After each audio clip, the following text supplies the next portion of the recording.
Hi there, thank you for return to my channel. How good your day? Whatever your mood, please take a few minutes to join me. I hope today's story will help you relax, unwind, and find some peace after a long day. Now, let's begin. My name is Aubrey Finch. I'm at my desk in the finance office in downtown Richmond, Virginia, wrapping up a quarterly report when my phone lights up. It's Mom. I pick up. Her voice is soft, reasonable, like she's suggesting something completely fair. Aubrey Tyler just got married. We've been thinking it would be nice to use $100,000 from Grandma Evelyn's trust fund to give him and his wife a real honeymoon in Monaco. You're settled now. Good job, your own place. Everything's stable. Tyler's just starting out with a family. It's the right time for us to help him get that boost. Family prioritizes together, don't we? Dad's voice comes in from the background, calm and warm. She's right, honey. It's only fair. We're all in this together. The way they say it, casual, confident, like the money is already theirs, sends a quiet chill through me. $100,000. Money Grandma Evelyn locked away specifically for me. They talk about it as if my life being stable means I don't count anymore. I stay silent for a beat, then answer evenly. I understand. Don't worry, it'll be taken care of. Mom sounds relieved, almost proud. We knew you'd see it our way. You always do. The call ends. I set the phone down slowly.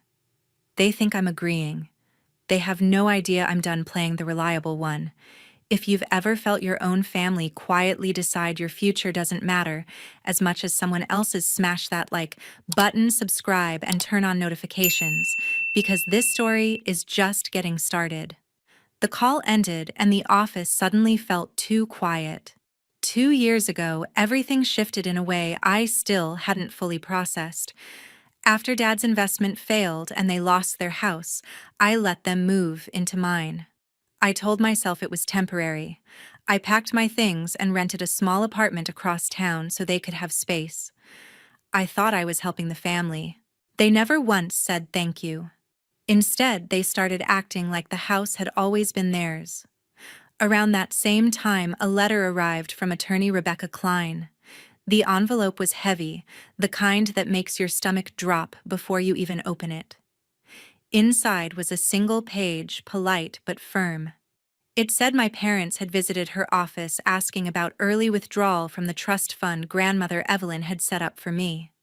The request had been denied because there was no signature from the beneficiary, me. The letter didn't accuse anyone. It just informed me as required by the terms. At the time, I hadn't dug deeper. I called Attorney Klein, voice shaking a little. Ms. Klein, what exactly does this mean? She spoke calmly, professionally. The trust is structured so that no one can access the funds without your handwritten signature. That's the rule. No exceptions. I thanked her and hung up. Back then, I wanted to believe it was a misunderstanding. Maybe they were just worried about money. Maybe they didn't understand the terms. I filed the letter away and tried to forget about it. But today, with Mom's words still echoing in my head, I couldn't ignore it anymore. I drove home early, the Richmond traffic a dull hum around me. In my apartment, I pulled the old folder from the bottom drawer of my desk. The papers smelled faintly of dust and time. I started reading, really reading for the first time. The trust document was long, full of legal language, but certain lines stood out like they were written in bold. The beneficiary, Aubrey Finch, may request a distribution only for clearly defined purposes, such as starting a business or other significant personal investment. Any such request must be made in writing signed by the beneficiary's own hand. No third party, including family members, guardians, or representatives, shall have authority to initiate or approve any withdrawal regardless of stated reason or relationship. The trustee shall deny any unauthorized attempt and may take appropriate steps to protect the corpus of the trust. I sat back staring at the page. Grandmother Evelyn hadn't predicted every detail. She hadn't named my parents or Tyler, but she had seen enough. She knew how things worked in our family, how Tyler always got the new clothes, the better schools, the endless second chances while I was expected to manage without complaint. She had built a wall around the money she left me, not out of distrust in me, but out of care. I thought about the times she would pull me aside when I was little, slip a few dollars into my hand, and whisper, "This is just for you, sweetheart. Keep it safe." I never understood why she said it like that. Now I did. My throat tightened. Gratitude for her foresight mixed with a deep, quiet ache. My family hadn't changed. If anything, they had become more comfortable expecting me to give. I closed the folder, hands steady now. This wasn't just about money. It was about who I was allowed to be. The apartment was silent except for the faint hum of the refrigerator. I stood up and walked to the window, looking out at the streetlights coming on one by one across Richmond. The city felt distant, separate from the storm building inside me. I thought about grandmother Evelyn again. She had passed when I was 22, leaving behind not just the trust, but a quiet strength I hadn't fully appreciated until now. She had always been the one who listened without judgment, who saw me as more than the responsible daughter. She had never favored Tyler openly, but she had noticed the imbalance. And she had acted on it in the only way she could, by protecting what was mine. I returned to the desk and opened the folder once more. I read the clauses slowly, letting each one sink in. The language was cold and precise, but behind it was something warm, her intention to give me a future that wasn't tied to anyone else's expectations. I pictured her sitting at her own desk years earlier, consulting with lawyers, insisting on these protections. She hadn't been dramatic about it. She had simply been thorough. That was her way. A small smile tugged at my lips despite everything. "Thank you, Grandma." But the smile faded quickly. The ache returned when I thought of Mom and Dad. They had raised me to believe family came first, that sacrifice was part of love. Yet their version of family always seemed to mean my sacrifice for theirs. Tyler had been the golden child from the beginning. New toys, new opportunities, endless praise. I had learned early to step back, to make room, to not ask for too much. I told myself it was maturity. I told myself it was love. Now, looking at the trust document, I saw it differently. It wasn't maturity. It was conditioning. I set the papers aside and leaned back in the chair. The clock on the wall ticked steadily. Outside, the city continued its evening routine, cars passing, lights flickering on in windows. Life went on. But inside me, something had shifted. Not dramatically, not with anger or tears. Just a quiet realization. The trust wasn't a safety net. It was a boundary. Grandmother Evelyn had given me one clear line in the sand, and for the first time I was ready to stand behind it. I stood up, turned off the desk lamp, and walked to the kitchen. I poured a glass of water and drank it slowly. The coolness steadied me. Tomorrow would come soon enough. And when it did, I would be ready. The next morning arrived with a fresh layer of routine. I sat at my kitchen table with coffee in hand, reviewing emails when the phone rang again. It was Mom. Her voice was still gentle, almost coaxing. "Aubrey, we went ahead and booked the flights, business class, and the resort in Monaco. It all adds up to about $100,000. Tyler is so excited, you know how much this means to him." I kept my tone even. "I understand. Tomorrow morning, everything will be sorted out." She paused, then added with a soft laugh, "We knew you'd see it our way. You're the sensible one." The call ended. I set the phone down and stared at the screen for a moment. The words lingered, not loud but persistent. A few hours later, another call came through. This time, the name on the screen was Tyler. I answered. "Hi, sis," he said, voice low, a mix of plea and edge. "Look, I know you've got extra cash sitting there. You don't need it the way we do right now. Honeymoon is a once-in-a-lifetime thing. Just help me out a little, okay?" There it was, straight from him. Not mom or dad speaking for him, Tyler himself. The sentence landed harder than I expected. It wasn't just entitlement, it was learned. He had watched them treat my efforts as something disposable for years, and now he spoke the same language. I didn't raise my voice. I heard you, Tyler. Then I ended the call. I sat still for a long minute. The apartment was quiet except for the faint tick of the clock. Old wounds surfaced not with rage but with clarity. Tyler hadn't just been favored. He had been taught that my stability was a resource to draw from. I picked up my phone again and texted Jessica. They're pushing for the trust fund money for Tyler's honeymoon. He even called me himself and said I have extra cash I don't need. The reply came almost immediately, a phone call. Jessica's voice was firm but warm. Aubrey, listen to me. Don't let them pull this guilt card again. Grandma Evelyn set that fund aside for you, for your future, not theirs. You've carried enough. Use it the way she intended. I leaned against the counter, listening to her words settle. Jessica had been there through everything, the late nights when I worked 2 jobs to buy the house, the quiet moments when I wondered why my family never seemed to notice.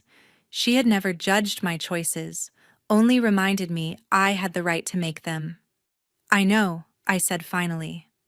I'm trying to figure out how to handle this without it turning into a bigger mess. She didn't push. You don't have to decide everything today. Just remember, you're not the villain for protecting what's yours. We talked a little longer about nothing important. Her weekend plans, a funny story from work. It was the kind of conversation that reminded me life existed outside this family loop. After we hung up, I walked to the living room window. The afternoon light slanted across the floor. I thought about the trust fund again, not as a weapon, but as a choice Grandmother Evelyn had left me. Tyler's words replayed once more. You don't need it the way we do. I didn't feel anger this time, just a steady resolve. I had spent years making room for everyone else. Now there was no more room left to give. The realization settled slowly. It wasn't sudden or dramatic. It was like a knot finally loosening after years of being pulled tight. I thought about all the times I had stepped aside, giving up weekends to help Dad with paperwork, letting Tyler borrow money for his car, accepting smaller portions of attention, because family comes first. I had convinced myself it was strength. Now I saw it for what it was, habit. I sat down on the couch and pulled my knees up. The room was warm from the sun, but I felt a different kind of warmth inside, something solid, something mine. Grandmother Evelyn hadn't given me a fortune to spend. She had given me permission to choose. I thought about what that choice could look like. Not revenge, not punishment, just freedom. I stood up and walked to my desk. I opened my laptop and started looking at business licenses and startup costs. The numbers were small compared to the trust, but they were real. They were mine. For the first time in a long time, the future felt like it belonged to me alone. I closed the laptop and looked around the apartment. It wasn't fancy, but it was quiet. It was mine. No one had ever asked me to give it up, or share it, or justify its existence. I thought about the honeymoon in Monaco. The flights, the resort, the luxury, all paid for with money that wasn't theirs to spend. And yet, they had booked it anyway, assuming I would cover the bill. The assumption stung, but it also clarified something. They had stopped seeing me as a person. I was a function, the reliable one, the stable one, the one who fixes things. I walked to the kitchen and poured another cup of coffee. The steam rose slowly. I watched it curl and disappear. I didn't need to shout or cry or confront them right now. I just needed to stop saying yes. The trust fund wasn't a prize to win or lose. It was a line drawn by someone who loved me enough to say, "This is yours. Keep it." I finished the coffee and set the cup down. Tomorrow morning, everything would be sorted out. But not in the way they expected. That same afternoon, I picked up the phone and dialed the trust department of the bank. The line connected quickly and a calm voice answered. Trust Services, this is Emily speaking. How may I assist you? I gave my full name and account details. I'm calling about a recent withdrawal request on my trust fund. I need to confirm the status. Emily typed for a moment. 1 second, Ms. Finch. I see the application here. It was submitted yesterday by your mother with supporting documents. I waited. She continued, professional but careful. The request has been denied. The signature on the form does not match the specimen we have on file for you. Under the trust terms, any distribution requires your handwritten authorization. Without that, we cannot proceed. I exhaled slowly. So the funds are still intact? Yes, ma'am. The account remains unchanged. We've placed a note in the file regarding the unauthorized attempt as per internal policy. We'll also send an official letter of denial to the address on record. I hesitated for half a second. Please make sure the letter goes to my house in Richmond, the one on file as my primary residence. Emily confirmed the address. That's the one we have. Certified mail signature required. It should arrive in 2 to 3 business days. Thank you, Emily. That's all I needed. We ended the call. I set the phone down on the table. The apartment was quiet, sunlight slanting through the blinds in thin golden bars. The denial wasn't a surprise. I had known the rules since yesterday. But hearing it spoken out loud, calm, final, without drama, made it real in a different way. The note in the file, the official letter. These weren't threats. They were simply facts. Paper trails. Records. I stood up and walked to the kitchen, poured a glass of water, and drank it standing at the sink. My mind moved steadily through the next steps. The letter would reach the house. Mom and Dad would open it. They would read the words denied and unauthorized. They would see my name listed as the one who refused. Not as the villain, as the owner. I thought about the signature they had submitted. Not mine. Close, maybe. Careful. But not mine. The realization didn't bring anger. It brought something cooler, clearer. They had crossed a line they thought was invisible. Now the line was documented. I returned to the living room and sat on the couch. The afternoon light had shifted, longer shadows stretching across the floor. I thought about the house in Richmond, the one I had bought after years of overtime, careful saving, and saying no to things I wanted so I could say yes to security. They lived there now. They walked through rooms I had painted, slept in beds I had paid for, used the kitchen I had stocked. And they had assumed that because they were there, everything in it, including my future, belonged to them too. I picked up my phone again and scrolled through contacts until I found Attorney Klein's number. I didn't call yet. I just looked at it. The letter would arrive soon. When it did, the conversation would change. I wasn't going to call them first. I wasn't going to explain. I was going to let the paper speak. I set the phone down and leaned back. The couch was soft under me. For the first time in days, my breathing felt even. The bank had done its job.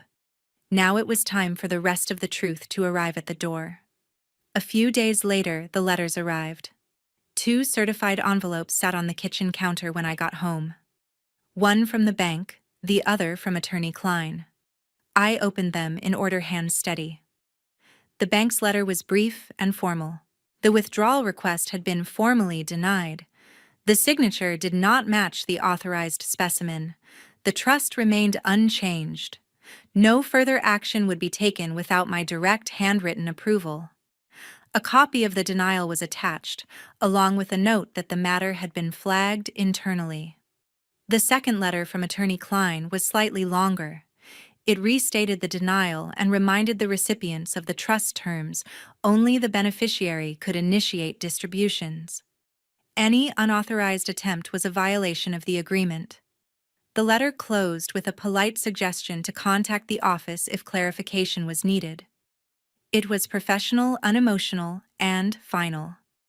I placed both letters side by side on the table. The house was quiet. I didn't need to read them again. The words had done their job. The phone started buzzing shortly after. First came voicemails. I let them accumulate before listening. Mom's voice cracked on the first one. Aubrey, what is this letter? The bank says the request was denied. Why would they do that? We're in a terrible position now. How could you let this happen to the family? Her tone shifted between tears and accusation.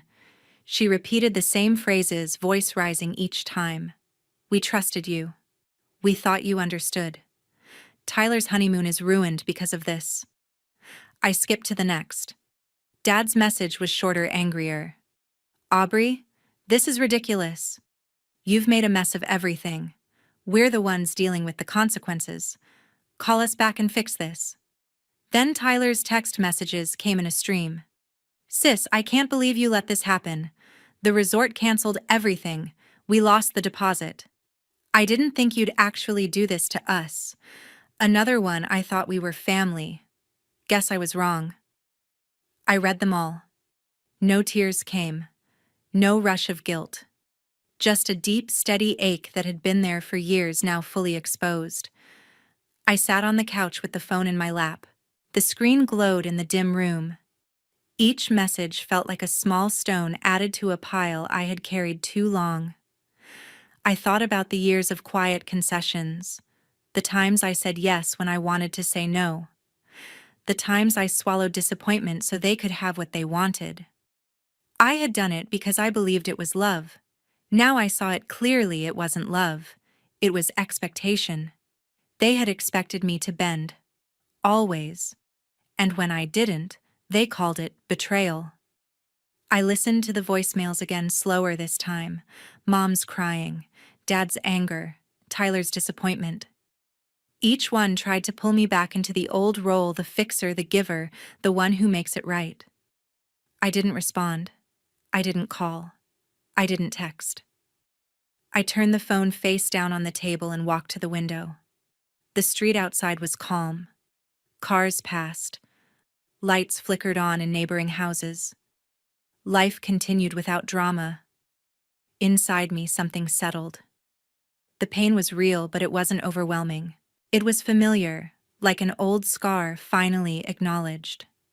I had spent so long trying to avoid hurting them that I had hurt myself instead. Now the truth was on paper. It was in voicemails. It was in messages.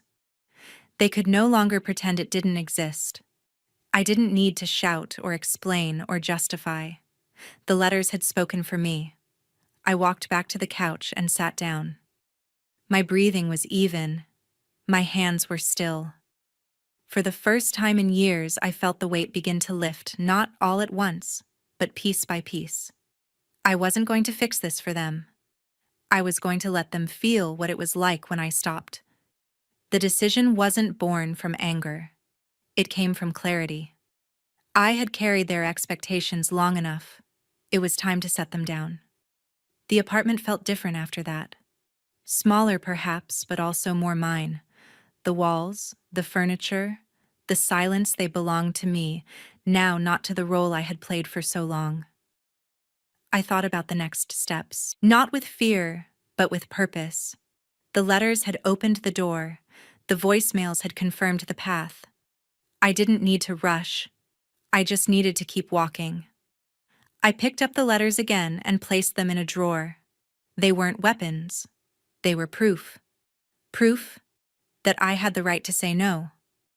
Proof that my future was not negotiable. I stood up and walked to the bedroom. The bed was made. The room was tidy. Everything in its place. I lay down and stared at the ceiling. My mind was quiet, not racing. For the first time in a long time, sleep came easily. The next morning, I woke up without the usual knot in my stomach. The phone had not rung overnight. No new messages waited. I made coffee. I sat at the table. I looked out the window at the morning light. The ache was still there, but it was softer now. Manageable. Part of the past, not the present. I knew what came next. The conversation would happen eventually, but it would be on my terms, not theirs. I finished the coffee and rinsed the cup. The day ahead was ordinary. Work, errands, life. but it was mine. And that made all the difference. That night, I didn't sleep much. I lay in bed staring at the ceiling, the quiet of the apartment pressing in. Memories came without invitation. 4 years earlier, Dad had shown up at my door with Mom, faces drawn telling me about the failed investment. They had nowhere else to go. I opened the door wider. I moved out so they could stay. I thought it was what family did. I thought it would be short-term. I never imagined they would settle in so comfortably. The house I had bought with my own savings became theirs. They used the garage for Dad's old tools, the backyard for Mom's garden, the guest room for Tyler when he visited. They never offered rent. They never asked if I was okay living in a rented one-bedroom. They just expected me to keep carrying the load. I turned onto my side, the sheets cool against my skin. Doubt crept in. Was this too harsh? Was I punishing them for something they didn't fully understand?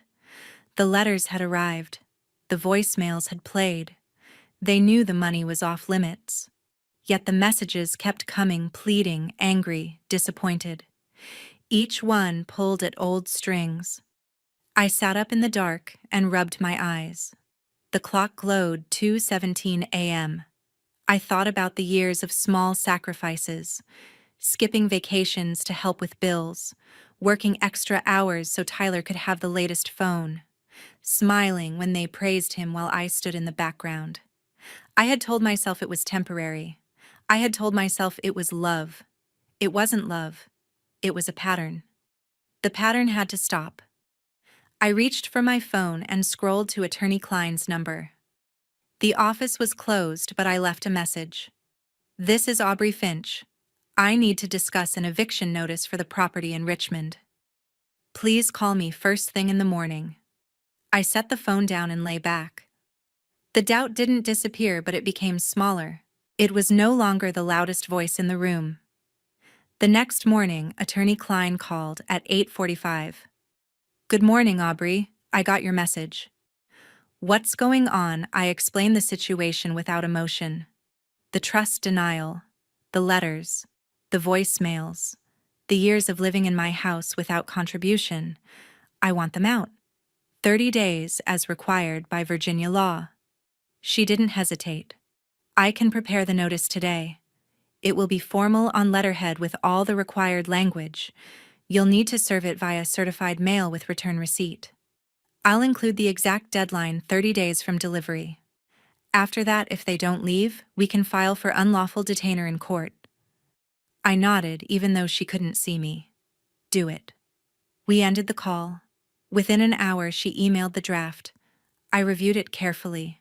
The language was clear, legal, impersonal. It didn't accuse. It simply stated the facts. The property belonged to me. They had no lease, 30 days to vacate. I printed it, signed where needed, and drove to the post office. I sent it certified mail, signature required. The clerk handed me the receipt. I folded it and put it in my wallet. The letter was on its way. I called Jessica on the drive back. She picked up on the second ring. Hey, how are you holding up? I just sent the eviction notice. 30 days. A pause. Wow. Okay. That's huge. I know. Part of me still feels guilty. But I can't keep doing this. You shouldn't. You've given enough. Come over tonight if you want. We can go through the paperwork together, make sure everything's in order. I agreed. That evening, I drove to her place. She had coffee ready and spread the documents on her dining table. We read through the eviction notice line by line. She asked questions. I answered. She pointed out a small detail in the date format. I noted it for Attorney Klein. When we finished, she looked at me. You're doing the right thing. This isn't about revenge. It's about boundaries. I nodded. I know. It just hurts to have to draw them so hard. She reached over and squeezed my hand. It does. But you're not alone in this. I left her place feeling lighter. Not free yet, but closer. Back home, I placed the certified mail receipt in the same drawer as the bank letters. The pieces were in place. The clock ticked. The house was still. 30 days. I went to bed without checking my phone. For the first time in years, the silence felt like peace. I woke up the next morning with the receipt still in the drawer, the notice on its way. The day felt different, not because anything had changed yet, but because I had finally acted. The doubt that had kept me awake was quieter now. It hadn't vanished, but it no longer controlled the conversation in my head. I made breakfast, simple things: eggs, toast, coffee. I ate slowly, thinking about the house in Richmond, the one I had bought after years of overtime and careful saving, the one I had left behind so they could have a place. I pictured the rooms, the furniture I had chosen, the walls I had painted. They had lived there for 4 years without ever acknowledging that it was my effort that made it possible. I finished eating and rinsed the dishes. The water ran warm over my hands. I thought about the garden Mom had planted in the backyard, the tools Dad kept in the garage, the way Tyler used the guest room whenever he wanted. None of it had been offered back. None of it had been appreciated. I dried my hands and walked to the living room. The apartment was small, but it was mine. No one had ever asked me to give it up. No one had ever assumed it was theirs to use. I sat on the couch and opened my laptop. I started looking at rental listings in Richmond, places I might need if things escalated. The thought was practical, not fearful. I wasn't running. I was preparing. The eviction notice would arrive soon. They would read it. They would call. They would message. But this time, I wouldn't answer. I closed the laptop and stood up. The morning light filled the room. I felt the weight of 4 years begin to shift, not gone, but moving. I had carried it long enough. Now it was time to put it down. 30 days passed quietly. The eviction notice had arrived at the house. They had signed for it. I knew because the return receipt came back to me in the mail. No phone calls followed from them. No more voicemails. Just silence. On the 31st day, the court officer went to the property in Richmond. I wasn't there. Attorney Klein handled the coordination. She texted me a brief update: eviction completed. They vacated without resistance. Belongings placed in storage per court order. I stared at the message for a long time. No triumph. No relief. Just a quiet finality. Mom and Dad moved to a small apartment on the outskirts of Richmond. 1-bedroom ground floor in a building that had seen better days. Mom started working part-time at a local supermarket, stocking shelves in the early mornings. Dad's back pain returned worse than before. The stress had aggravated it. He spent most days resting, unable to take on much work. They lived simply now. No garden, no garage, no extra rooms. Tyler and his wife had to cancel the remaining plans for Monaco. They lost the deposit and faced cancellation fees. They stayed in their small rental downtown, cutting back on everything. No more business class flights. No resort. Just the reality of starting over without the cushion they had counted on. The bank sent a final notice about the unauthorized attempt. There were minor fees for processing the invalid request. An internal review was noted in the file. Nothing dramatic. No headlines. Just small consequences that added up over time. I didn't gloat. I didn't call to check on them. I simply let the distance grow. I contacted Attorney Klein again, this time to request a distribution from the trust. I wrote the purpose clearly: to start a financial consulting business. I signed the form by hand. The funds transferred in a few days, $100,000, clean and legal. I found a small office space near downtown Richmond. Nothing fancy. A single room with a window overlooking the street, a desk, a chair, and a filing cabinet. I bought a used computer and set up a basic website. I reached out to a few contacts from my old job. Word spread slowly. Clients started coming. Small businesses needing tax advice. Individuals planning retirement. I worked long hours, but they were my hours. The money didn't make me rich overnight. It gave me a start. I paid rent on the office. I bought supplies. I saved the rest. It was mine to manage, mine to grow, mine to keep. Nights became different. I slept without waiting for the phone to ring. No more waking up to check for messages. No more bracing for the next request. The silence wasn't empty. It was peaceful. I met Jessica for coffee one Saturday. She asked how I was doing. Better, I said. Not perfect, but better. She smiled. You look lighter? I was. The ache from those years hadn't disappeared completely. It lingered like a faint scar. But it no longer controlled my days. I walked along the James River sometimes in the evenings. The water moved steadily, unhurried. I thought about grandmother Evelyn. She hadn't left me wealth for show. She had left me choice. The choice to say no. The choice to build something of my own. I thought about Mom, Dad, and Tyler. They were struggling now. I knew that. Part of me still cared. Part of me always would. But caring didn't mean giving everything away. It didn't mean erasing my own life to make theirs easier. Protecting myself wasn't selfish. It was necessary. Cutting ties after years of being used wasn't cruel. It was survival. I had learned that love without boundaries isn't love. It's obligation. I had chosen freedom instead. The office grew slowly. Clients returned. Referrals came. I hired a part-time assistant after 6 months. The business wasn't huge, but it was mine. The income covered the rent, the bills, and left room to save. I bought a small used car. I took a weekend trip alone. I laughed more easily. The phone rarely rang with family calls anymore. When it did, I let it go to voicemail. I listened sometimes out of habit. The messages were shorter now, less accusatory, more resigned. I didn't answer. I didn't need to. The future wasn't something I owed them.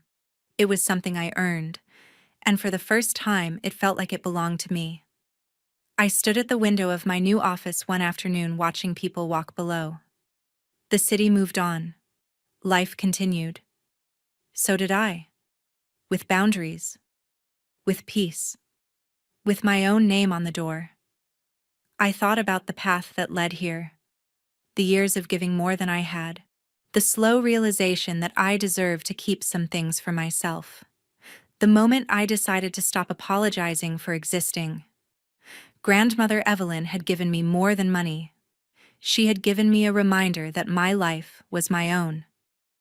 I closed the window blinds and sat back at my desk. The day was ending. I had a client meeting tomorrow. A proposal to finish. A future to build. I turned off the light and locked the door.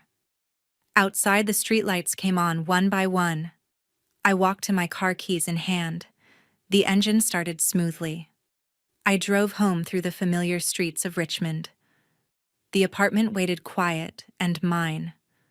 I unlocked the door and stepped inside. For the first time in years, I didn't feel like I was waiting for the next demand. I felt like I was home.